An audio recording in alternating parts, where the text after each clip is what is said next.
Thanks for watching News Echoes on World Affairs. My name is Shegun Johnson. Today we have so many issues to discuss and analyze so that you might have an informed opinion. I'm not the only one in the studio. I have my wonderful colleagues with me. In faraway Lagos, Nigeria is Bidi Nana. Bidi, you're welcome to the program. Good morning, Dr. Shegu. Thanks for having me once again. Good morning, our viewers all around the world. Good to have you And today. Let's do it like always. yes, ma'am. And in faraway Milan is Massive Mark. Mark, you're welcome to the program. Good morning, Dr. Shagun. I'm so excited to see you. We miss you. We I'm miss you excited to be here as well. like plant miss rain.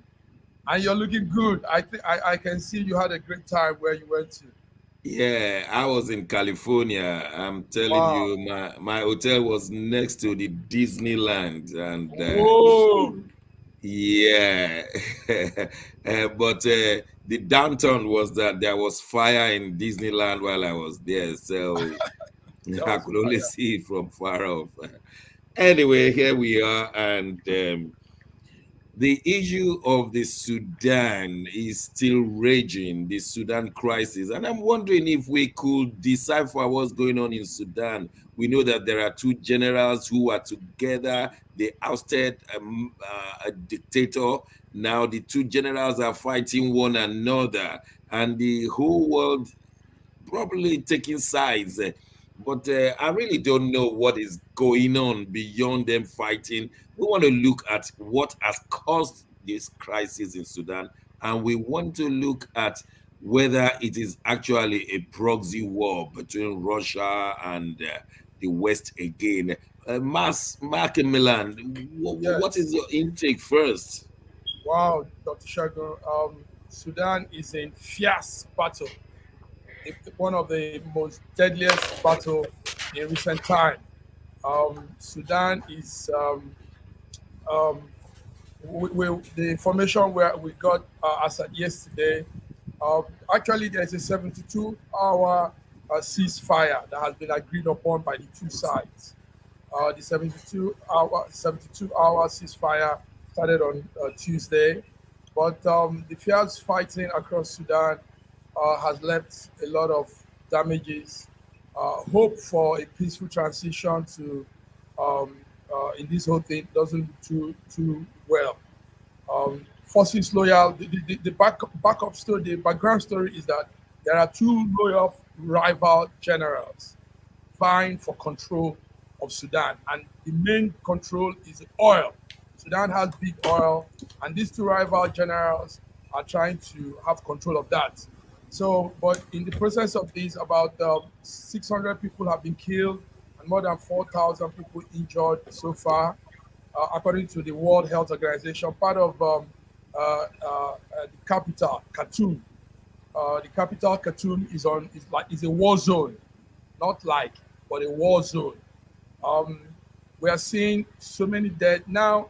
One thing that should be like you just said, Dr. Shago, it's a proxy war kind of.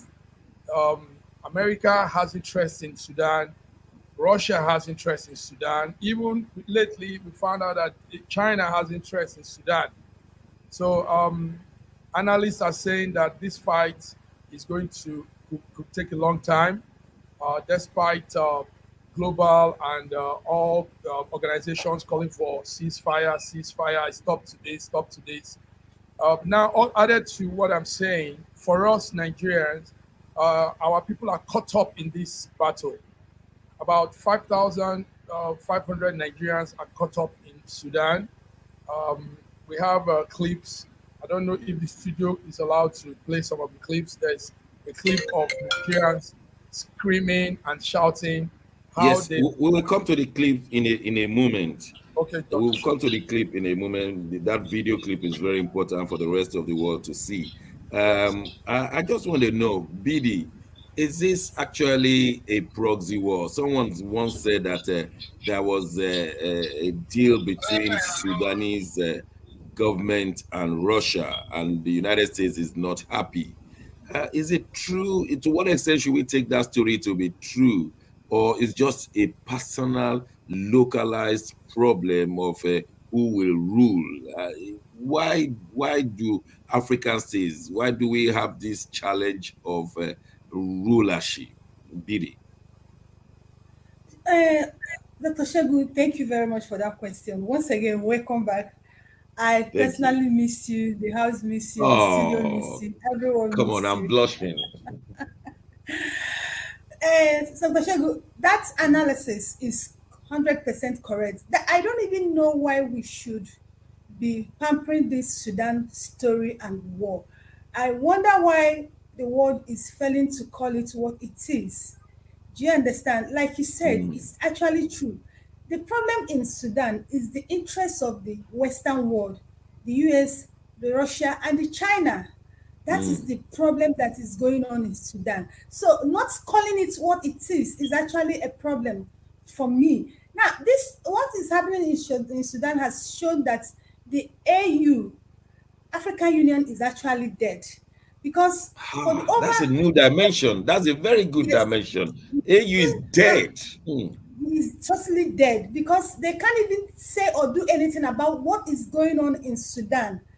Do you understand? Like mm, you will understand that even Sudan citizens are feeling Sudan. The Ethiopian just evacuated its citizen on 27th of April. That was yesterday, and they were left with about 6 Sudanese citizens. And this is just Ethiopia, the ones we know. Do you understand? mm. They are even feeling their own country, not just only visitors feeling. The Sudan are feeling their own country. It's really, really serious, and you can imagine a war of how many, and we'll have over 600 people dead and still dying. Mostly civilians. Mostly Yes, civilians. mostly civilians. And now it's this is it bitters my heart to see African allowing outsiders kill us because of our resources. It shows that our brains are not working. It shows that sorry, I wouldn't want to use the kind of words that is coming to my mind. It shows that we are not reasoning. How can we allow outsiders to come and use us to kill our own brothers and sisters because of our own resources? It's really appalling. Like Massive Max said, yes, Nigerians are even caught up in the war. And I read this morning that Sudan are saying that if Nigerians don't get involved in what is happening in Sudan, don't interfere, that after the war, that what happened to Nigerians after Liberia war will happen to Sudan, that they will unleash the terror to Nigeria. And Nigerian students who are even leaving Sudan were stranded in the desert. We had the story. So this Sudan war is affecting everyone. I think AU should stand up and do something. Now, yes, you have mentioned AU, and Nigeria is supposed to be the giant of Africa, supposedly. But has Nigeria done anything at all? Because I know that the 72-hour refreshing time that they did, Mark was telling us about, was done by the Western world. They said, we want to take our people out. Please, can you stop fighting? Now, what has Nigeria done as someone of supposedly having a cloud of importance in Africa? As even where AU is dead, can Nigeria say something, do something, so that Nigeria indeed will be a regional power? What can Nigeria do? Even to evacuate their own city. Oh, sorry, is it talking to my No, phone? go on, Sorry. BD. Go on, BD. What can Nigerians do? Even to evacuate their own citizens, they could not even broker negotiation. They cannot even broker an agreement within Sudan country to uplift their own citizen. Small Ethiopia was able to broker that discussion, and they came, lifted their citizen from Sudan, but Nigeria could not. Do you Mm. understand? My people All used to right. say somebody, Now, somebody who is this? Let's have can I that. Okay, okay, Mark. can I Yes, can I Mark. help in the discussion too? What we got from um, the, our findings is that there is an airline, Air Peace, that has volunteered to rescue Nigerians for free. But you see, Mm, you can't do that. The airport in Sudan can be reached out to. So they need everybody to come to Egypt, a safe place where the evacuation can now take off.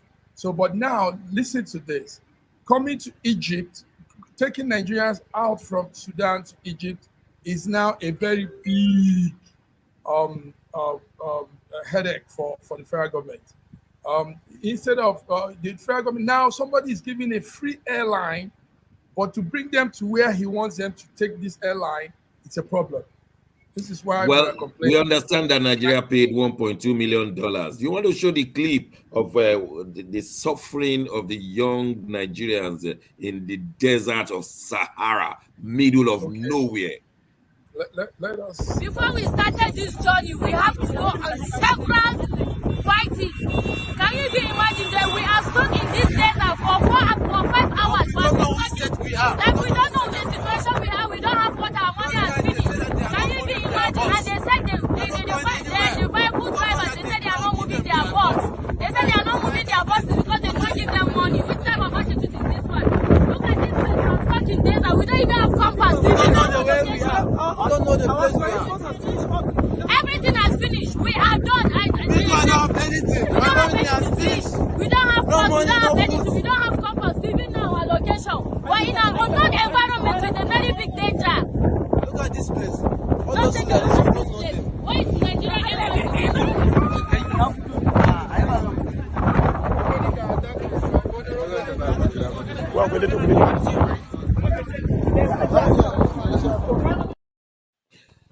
You see those young Nigerians clamoring for life, and Abike Dabiri and the Ministry of External Fine. Affairs have said that the buses stopped. Now they are moving, or they have moved.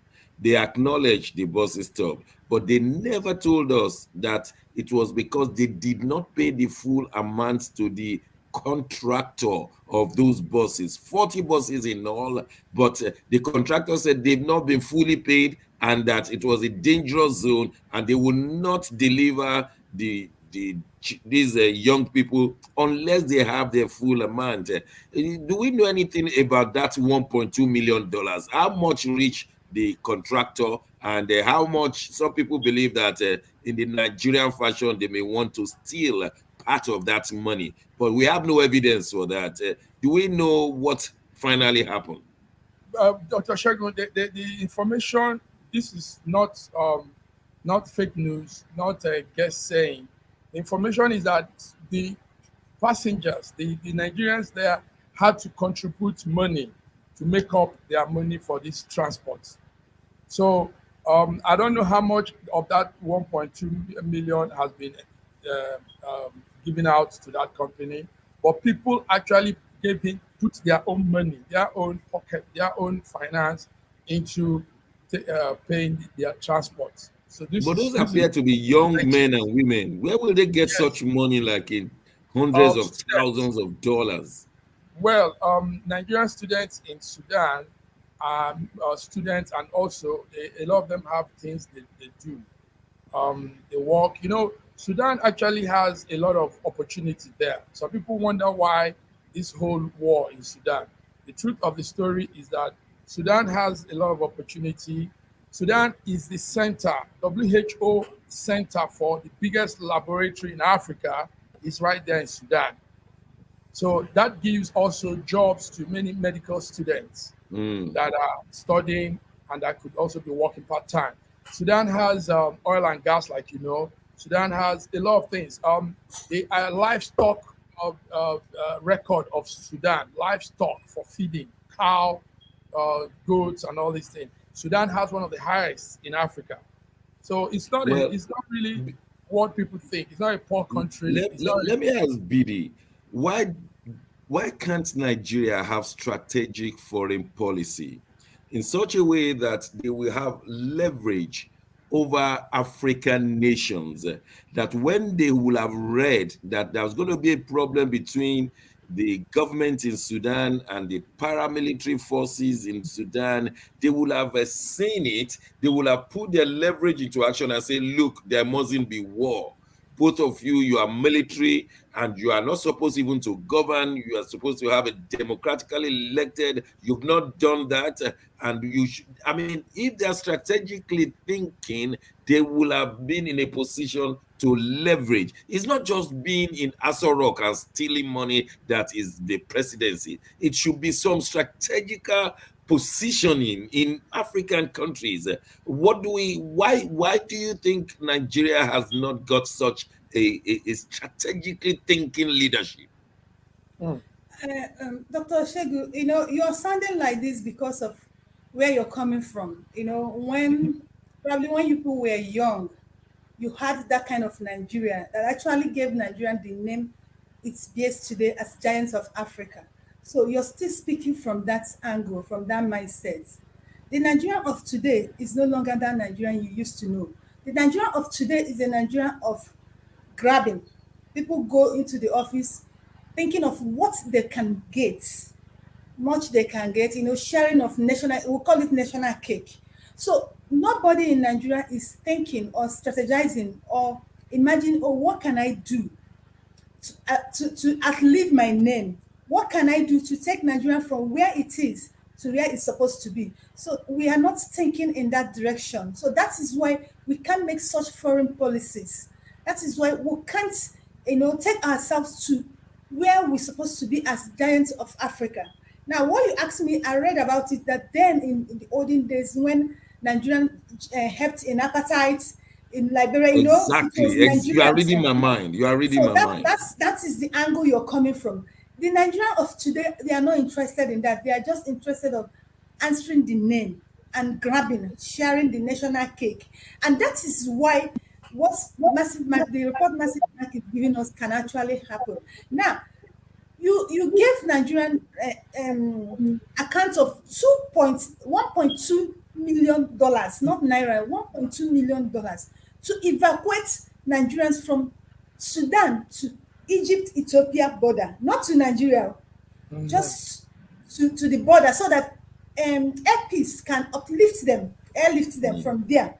Now they gave you that money. You still went back and taxed Nigerians, make them pay before they could board those buses. That's not enough. Do you know that in boarding those buses, they now brought in what I call tribalism. Now they were boarding them by state of origin. In a war zone, you have time to start boarding people by state of origin. You boarding them by state by It state. doesn't make sense. It doesn't make My sense. question is this: if these buses were taking these people direct to Nigeria to their state, that was okay. But they are taking them to border of Egypt or Ethiopia so that they Just can. to enter the plane. And now you're doing state of origin. So it's saying it has eaten inside our vein. So thinking of having a foreign policy or position ourselves where we can act as elder brother, where we can really live out that name as giants of Africa, it is not in our thinking. Yeah, I think Mark, just before we close this topic, what do you say to that? I remember the days of Joe Garba crisscrossing Africa and the rest of the world, talking about anti-apartheid. And not until I personally contributed money from my salary those days in 1970s. My first salaries was forcefully taken and paid to remove apartheid in South Africa, and we saw the success. But like Bidi said, what's your take now on Nigeria? No, that's a very, very insightful take she gave there. It's sad. You said this one. I remember also, not only in the political line, even Nigerian musicians then will come together and sing for apartheid. They'll sing for all these ills that was happening in Africa then. Sonny Okoso, all of Fela them. Nicola Kokuti. Fela Nicola Kokuti. These old musicians will sing, calling for a stop to all these ills they were doing, inflicting on their fellow African brothers and sisters. And the government will do a lot. They will send ECOMOG forces. Remember the ECOMOG forces. Remember all those forces that have gone to different war zones. It's very, those things showed how we were there, and we weren't just doing those things also to show off. We were doing it because we were capable of doing it. We had the means, we had the arms, we had all the machineries, the gadgets, and the personnel, soldiers. But now we don't know. We don't know how it's really not very, like BD said, it's appalling. Is You know, interesting. Is yes, interesting. it's interesting.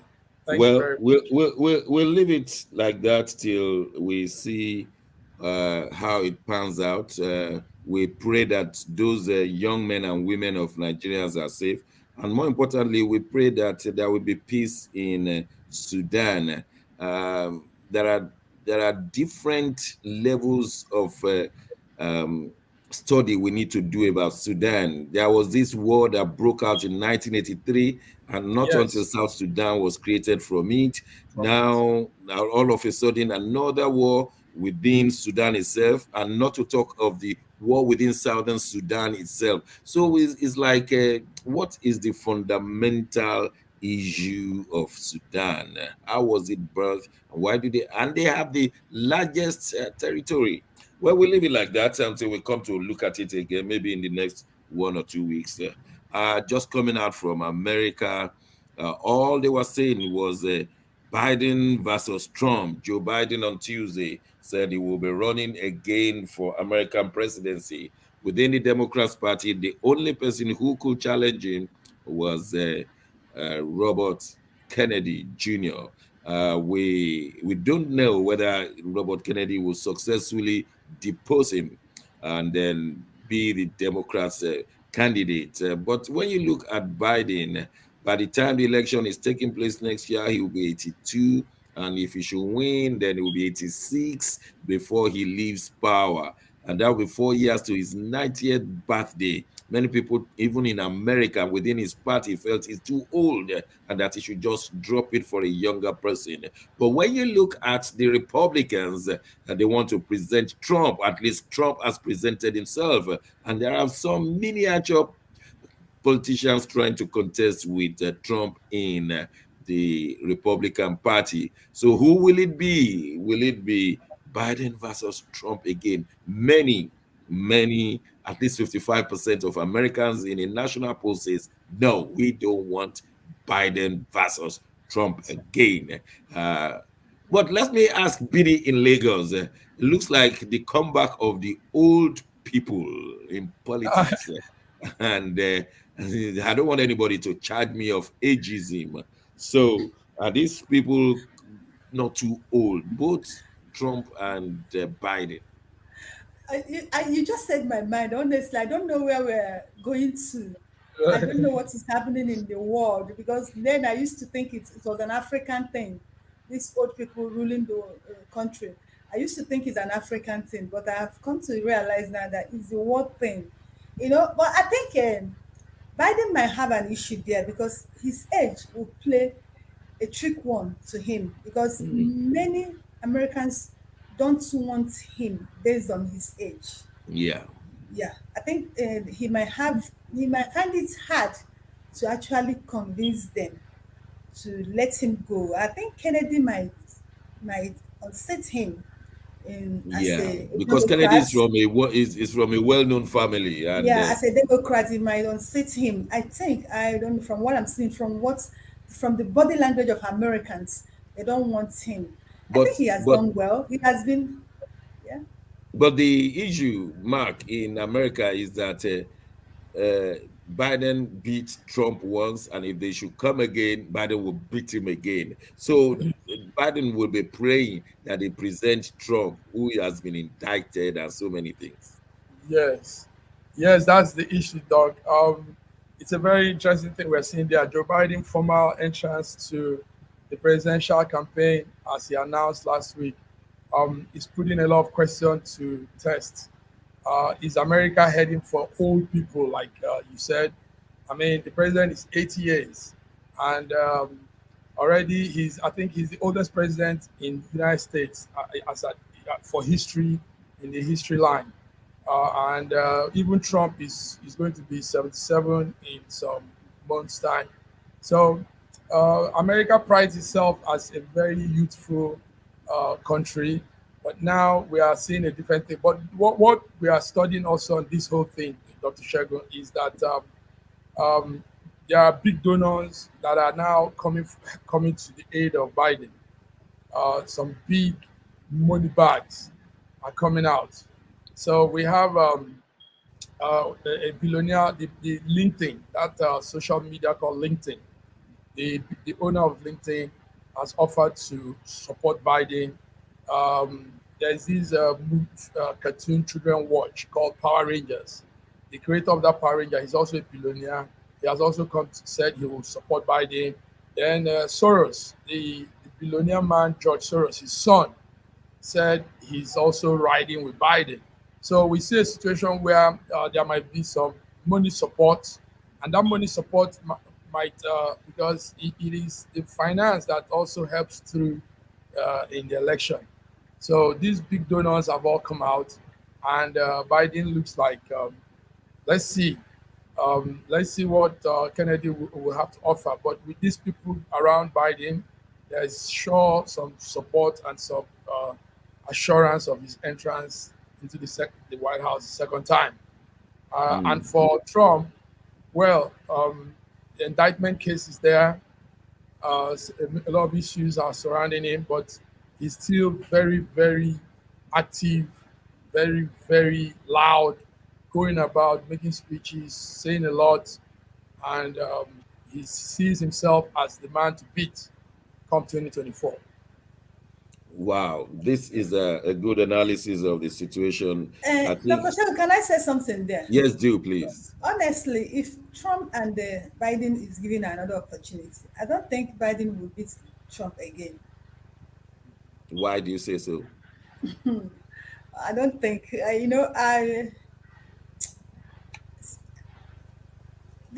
I don't know how to explain this. It's not something I would want to just say because of one of the things I've seen, but I don't think Biden will beat Trump again. Well, the position is that Biden's supporters are shrinking every day, Exactly. and Trump also, the supporters are shrinking. So as far as Trump, Biden is concerned, he said the Americans will come after him. But the point is, he has not done badly, has he? Has Biden done badly? Let me ask any one of you. Um, on some issues, he has done badly, but on some issues, mostly international foreign issues, he has not done badly. In fact, his government is seeing more engagement with in international line. So, Mm. and that counts. That matters. You see, but in How about the economy? yes, inside America, the economy is not picking up too well. Jobs, employment rates are increasing, and But that is international. It's not localized. It's globalized. Poor economy, downturn, poor employment rate is not only an American affair alone. It's been happening all over the world. but Trump was able to, in the heat of all the commotion and all the downtown, he stood and employment went up. The economy wasn't too bad, even though some people were still antagonizing his policies.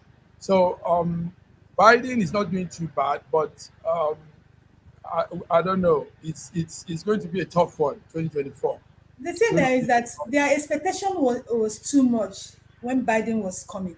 The expectation was too much. that's So correct. but he didn't maintain that tempo of the expectation. Yeah. So it's actually affected what he might be getting if he's coming out again.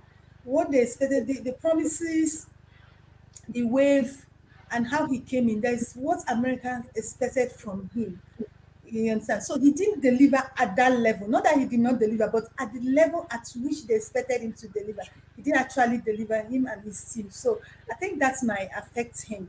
Okay, we'll leave it at that. We go for a short break. When we return, the United Nations is telling us about the economy of Nigeria, how it has been affected by the cash crunch. Don't go away. We'll be right back discussing the United Nations and Nigeria.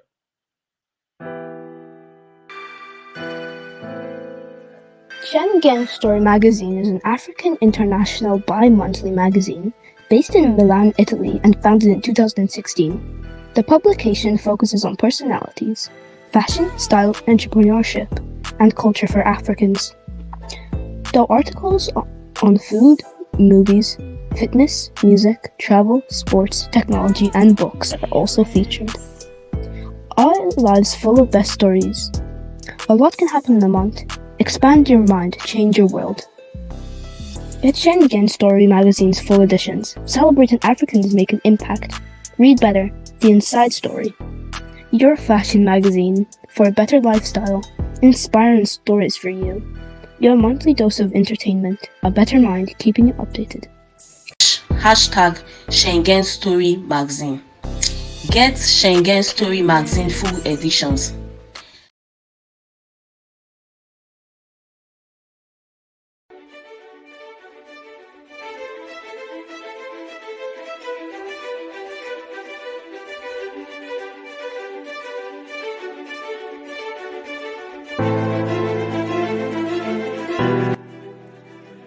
Hi there, I'm Mary Keurig, and I am a businesswoman in the United States, but I'm also the Global Content Vice President for the Sub-Saharan Open University in Nigeria. I could not be prouder to work with Dr. Osita Anamika and his team on helping to create not just entrepreneurs and skill-based talent that will get out into the workforce and make a living for themselves, but also young leaders.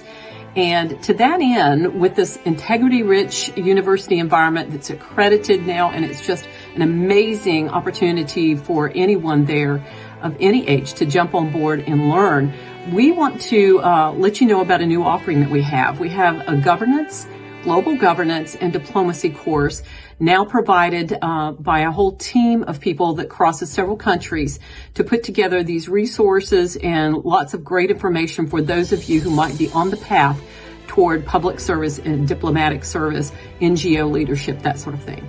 We hope that you will walk through this open door and enjoy.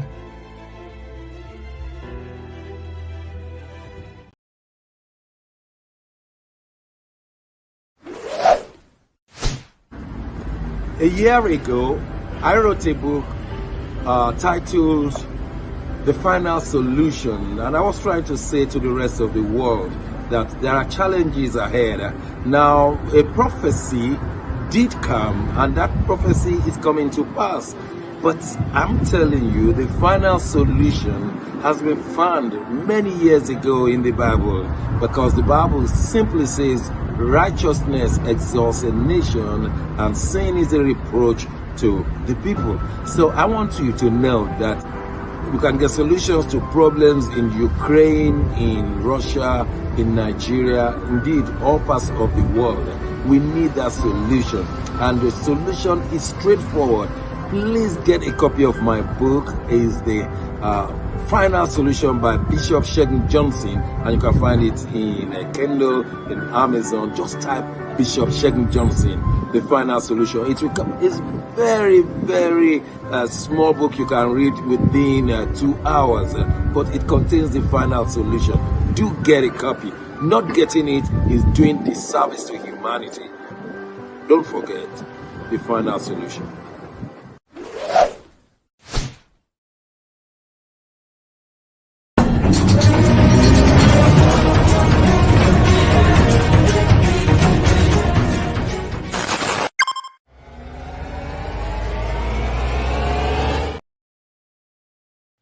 Thanks for staying with us. It's the News Echoes on World Affairs. My colleagues are still here, BD from Lagos and Mark in Milan. Mark, the United Nations is saying something serious about the Nigerian economy. Come the 29th of May, the president-elect Tinubu is supposed to be sworn in, and with this kind of information from the United Nations, he may have to be watching and seeing what is going on. What exactly is the United Nations telling the whole world about the Nigerian economy. Yes, Dr. Shago, the United Nations is saying that the recent cash crunch in Nigeria is affecting the economy so much. There was a press release last night, and the organization is saying that the development that has lasted for months recently has affected the financial sector. It said in Nigeria, a shortage of cash that has been triggered by the replacement of the higher denomination of the country's currency has hobbled the economy, especially the informal sector. So part of that report tagged Nigeria as uh, there was something that was written. It says trade and development report update, and Nigeria is on the is spiraling down, going down. So meanwhile, the continuing declining of oil production also adds up to that. They say we're not producing at the level the expectation, and accompanied by large-scale oil theft. All these are posing threats to our finance. And take note that Nigeria is Africa's most populous nation. So all of these could also uh, spiral around other countries in Africa. So presently, Nigeria is going through this debt distress also, and the United Nations is also saying that debt distress could put us in a high risk of distress, high risks, not minimum, high risks of financial distress. So this is what we're hearing as of yesterday.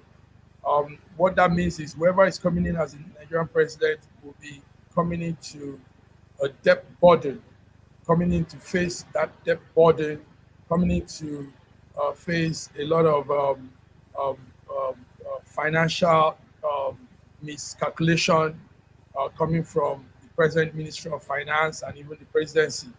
So this is what we're seeing. Thank There are not good news for our financial markets. Thank you very much. Bidi, I've always not been impressed when I hear that Nigeria is the largest economy in Africa, and yet the development in Nigeria is so little. You live in the country and you will know. How do we match Nigeria is the largest economy in Africa with this little development? I know you live in Lagos. Many of the roads are not tarred, no electricity, no pipe-borne water, no security for life. So how do we really match these two? It looks as if the external world is not understanding that people in Nigeria are living under non-existence of development. Mm,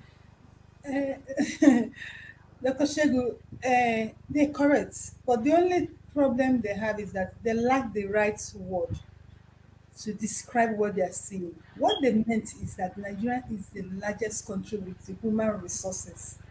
That's what they meant Okay. to be saying, because that is the truth. We have the human resources. We're the largest country with the human resources. Now, when you have the resources and you can process it, you can't produce it. You have something in your house, and for Yeah. you to I use think it, I understand what you're saying. We lack entrepreneurial skill to you for you match to all our use resources to a for you better standard of living. Yes, exactly I'm feeling for what you you're saying. for you to use what you own, you need to sell it, buy it before you can use it. Then you don't have anything. You understand? So because the person that will process it into you using it will determines the price. Now, what you are is saying, the thing about Nigerians is that we live in denial a lot. Mm. We don't have the massive part. I'm surprised at the surprise I saw in your expression when you were giving this report. I'm not surprised because it's true. Well, I won't blame you because you're not in Nigeria. See, that cash crisis has crumbled the Nigerian economy. Yes, 150% right. They say that Nigeria has lost 20 trillion naira.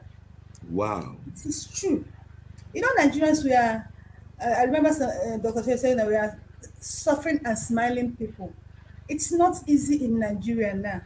ask people to tell you, ask people to leave the packaging aspect of Nigeria and tell you the real situation in Nigeria. It's not easy. Now, if you remember that Nigeria is a trading society, we are buying society. Nigeria is the kind of society that you go out early every morning. People do transaction. Now you came all the way from nowhere and you stopped that transaction for almost a month more than. What do you expect when you stop the functional state of a country for almost a month? You've Mm, destroyed it. So what UN is saying, they are correct. They are 100% correct. Remember, before the cash come, we were dealing with oil theft. And you know what oil theft has done to us? Now, we are selling the little thing we have so that we can get little money. And the caucus, the few people who feels that they own Nigeria will come and steal those mineral resources and go and sell and put the money in their bags. You were in mm, this country when they made an announcement that the Manami, the chief of this country, was to give account of some amount of money. See, today, have any of you heard about it? Nobody has mm. heard about it. So why won't we get to our stage that our economy will be collapse? It is, and I'm not surprised. Let, Yes. let me ask you a question. We understand that Nigeria wanted to remove the oil subsidy and bring about $800 million as palliative.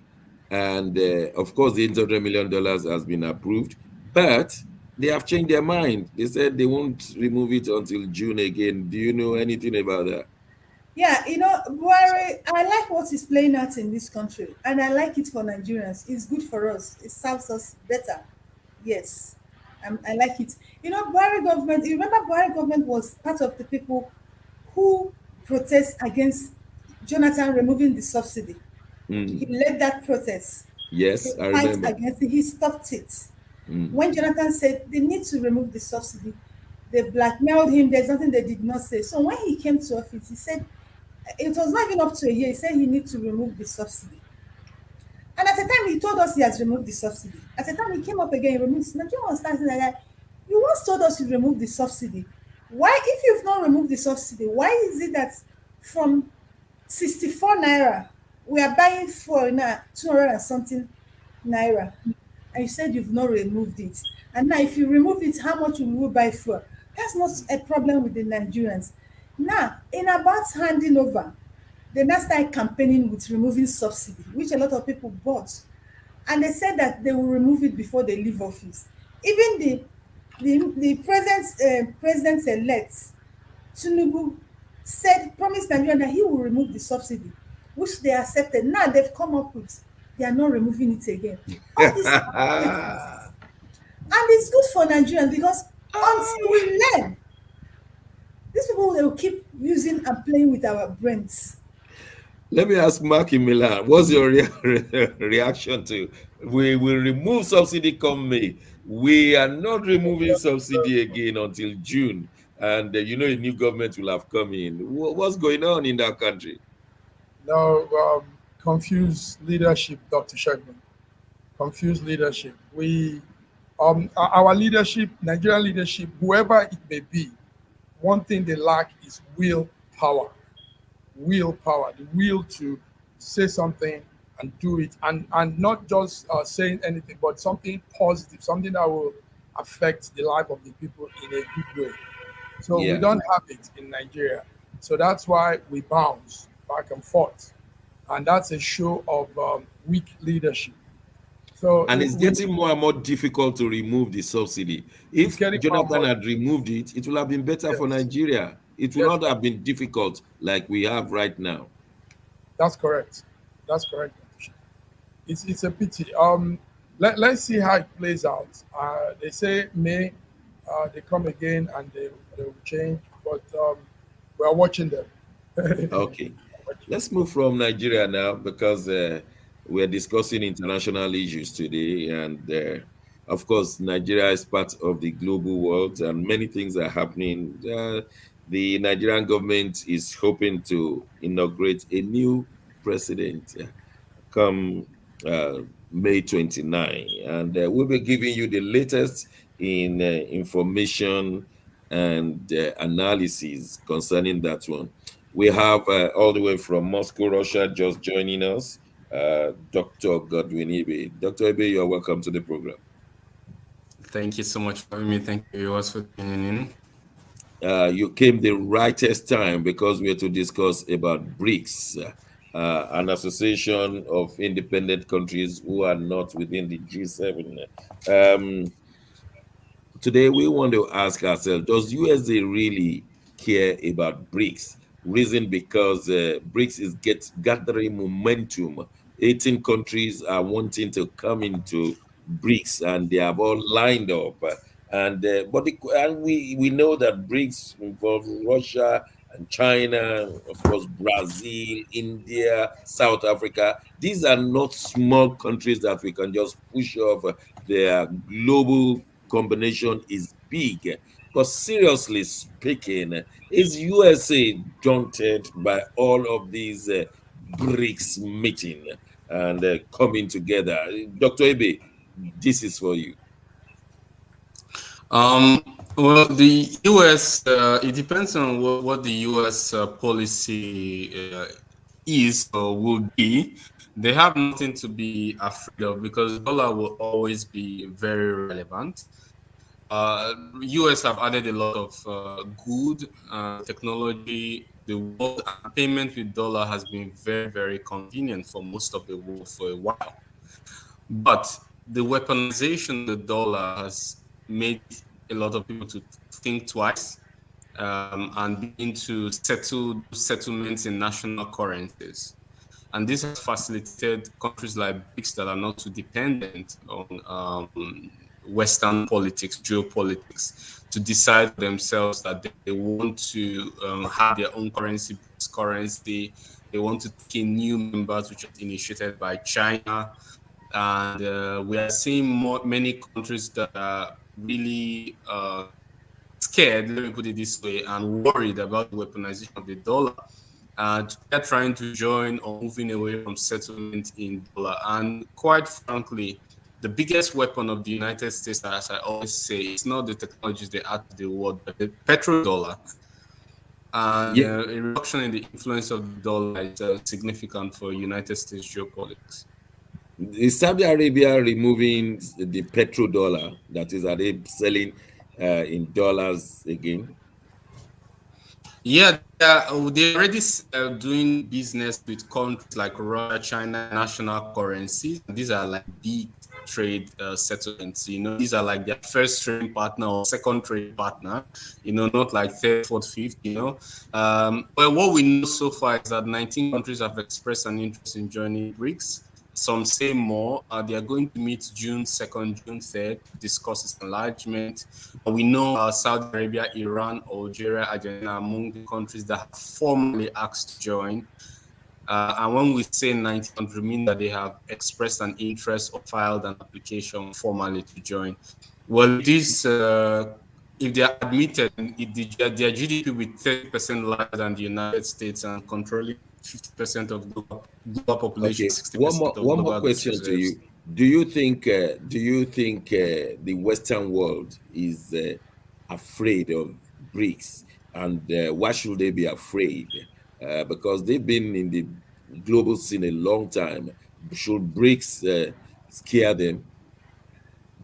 Yes. Of course they are afraid, and it scares them because moving from unipolar system and to a multipolar system, you lose some privileges. Nobody wants to lose privileges. Yeah, but it depends on how they will get it. Depends on how they adjust and streamline their foreign policy to keep on adding to the world, but without that hegemony and controlling foreign policies of other countries. It will help a lot to allow some kind of tete-a-tete with global powers. And we know that big countries are very sensitive to external influence on their internal politics. Let me put it this way. So yes, they have a lot to be scared about, but it's not going to be the end of the dollar. Dollar is going to be here for a long time and very relevant because the United States adds some value to the world, just like China, US. So it's not like the death of the dollar. Some people like to put it. It isn't that serious. Okay. Mark, you wanted to react. Yes, yes, I wanted to react. It's something that should really make America shudder. The increased collaboration between the BRICS states should really worry America. As a group, the BRICS is growing stronger economically. They are becoming very powerful. Currently, the five countries of the BRICS make up about 40% of the world's population. You know, China has a lot of human on Earth, and 30% of that of their land coverage is part of what makes the BRICS strong. So these countries are not to be played with. America should really uh, what they should think twice on this. Russia, one of the BRIC member, is the largest wheat exporter in the world. Brazil, one of the wheat BRICS member, is the largest soybean exporter and the third largest of also corn exporter. So we have a lot of these BRICS nations doing big things, and America is not featured there. So it's something to think about. Like Dr. Godwin said, they cover about their GDP has about 30% larger than that of the United States, and over 50% of the global population is from there. So BRICS is coming, BRICS is moving very strong, but Okay. sadly, Nigeria is not also on that table. That's the sad part. Bidi, should Nigeria be worried? South Africa is the only African country in BRICS. And of course, we know that South Africa is a mega nation in Africa with over 40 megawatts of electricity, thousands and thousands of the kilometer roads tarred with beautiful resources. Should Nigeria be worried that is not in line to be accepted into BRICS? Of course, they should be worried. It's cause for worry. And you know what Okay. it means? If BRICS with all the way they are coming, if they comes the way they are coming, huh, even the American you're talking about, they should be worried. I know they are worried. And for them haven't said anything does not mean they are not worried. I know they are doing some strategic thinking, coming up with something that we will still get to know later. So as for Okay. Nigeria, Nigerian should know that it's not just staying there and answering giants of Africa. South Africa is doing giant thing. So it's not by Yeah. answering, it's I've by doing. And South Africa is doing and positioning itself. Yeah. I've Dr. been in, Ibe, you I've been wanted in to say South something? Africa. Yeah, I have been personally in South Africa, Johannesburg, Cape Town, Pretoria, Durbanville. I saw the difference in infrastructures like night and day. If you want to compare Nigerian infrastructure and South Africa, it's like night and day. I mean, you start asking yourself some kind of funny questions, like is it because they have, they are mixed races, or is this what's going on? You start asking yourself some very strange questions. But yeah, it's the infrastructure. It's that in infrastructure they are the giant of Africa, clearly. But if you now talk about GDP, because we don't have as much oil and all of that. But Nigeria start with having a very clear foreign policy, which they don't have, Yeah. which Dr. is Ibe, can simply Nigeria ever qualify to enter BRICS? without a clear foreign policy. It's and Nigeria's foreign policy is like it's like an ex-colonial satellite state. It's still behaving in a very unclear. You understand what I'm saying? It's still carrying a lot of baggage of colonialism. It's not really clear. It doesn't have a voice. You can't say yes or no in the world. Like, somebody says yes, says no. Somebody says no, says yes. It needs to work. In 1991, 1992, Russia was like that. Russia didn't have a voice. They were begging for, help, potatoes, and other things. And now, they can say yes, they can say no. People may not like them, but they listen. Yeah. I shared something, a colonel of U.S. colonel who said, well, after 10 rounds of sanctions, Russia's army is actually stronger than they were before the start of the conflict. This I, is, I think, but India is not suffering from neo-colonialism like Nigeria. Why? Is there any study on that? Why is India out of colonial strangulation? But Nigeria is still under neo-colonial strangulation, but it appears India is not. Yeah, it's foreign policy. It's just very clear. Patriotism, putting national interest. Like Trump says, America first, Nigeria first, for Christ's sake. Mm, Nigeria first. When you have people who really love their country, who are not going to fight over every little thing, that are not in the interest of the country, almost every political party, they're fighting who is the chairman, who is not the chairman. mm. Security issue, no light. There's no room for development. There's no room for negotiation. So when you cannot develop, you depend on foreign technology. And when you depend on foreign technology, you don't have leverage. You become a slave, an adjunct slave. You can't just do anything about it. And if you say too much, they punish you or threaten to punish you. So, and also when your reserves, your savings are in Dubai or in United States Bank, your children are studying there in United States school, and you're receiving medical care from UK clinic. How can you have an independent foreign policy? It's not possible. Okay, let's just leave that one because we'll be coming back to it in the weeks ahead. Here in the United Kingdom, everything we are discussing, drinking, eating now is the coronation of King Charles. It's coming up on the 6th of May. There'll be public holiday, a bank holiday. We'll support it on the following Monday, and the whole world is coming. Well, they are trying to manage all the conflicts of Harry coming, Meghan not coming, on Prince Charles. Now King Charles wants to be the defender of all faiths, and all of these are challenging to the coronation committee. But let me just ask you guys who don't live in the United Kingdom, from Marky Milan, how do you copy? Are you ready for our king We are ready for your king. We are ready for the king. May and the 6th queen as well? and the queen, correct. Yes. May 6th, we'll see a lot of things. We are getting close to that official coronation of the king. Plenty of things are also happening behind the scene in preparation for that big day. Um, we know the ceremony will reflect the king's role as it is today. And Okay, let's according quickly to, rush to Russia. yes, Russia, are you expecting the king? He has not been supportive.